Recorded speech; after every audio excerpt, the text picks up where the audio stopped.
The HCS Pro Series continues on into its 6th tournament, and with it comes another chance for teams to try and finally topple Cloud9. I'm Proto, and I'm here to let you know what went down. Following a 4-1 convincing win against Cloud9 in the winners final, Optic Gaming found themselves in uncharted Pro Series territory, with the advantage against them in the grand final. Cloud9 would have to beat them in 2 best-of-5s to reset the bracket if they wanted to retain their perfect record, but with this C9 roster, anything's possible. Game 1 of the Grand Finals was Street Strongholds, which saw Optic come out of the gate swinging and swinging fast. They dominated the sandbox and map control in a way that we're used to seeing Cloud9 do, which likely stunned them, and for large portions of the game, Optic held and maintained a trip cap, which saw the game end 250 points to 110.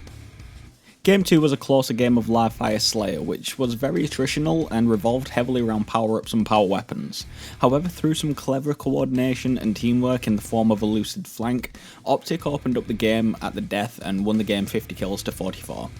Game 3 was Oddball and Recharge, which saw Cloud9 rocket into the lead by shooting together and rotating with the ball. But Optic was simply on fire this week, and through map control and sandbox control and an aggressive playstyle, they managed to come back and win both rounds, and finally win a Grand Finals versus Cloud9.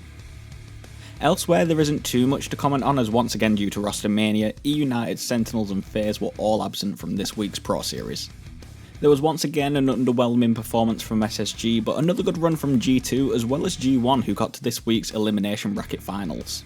The player of the week was a tough one, as all of Optic Gaming were absolutely exceptional, but I have to give it to LUCID, not just for his slaying power and aggression, but also for his coordination and communication.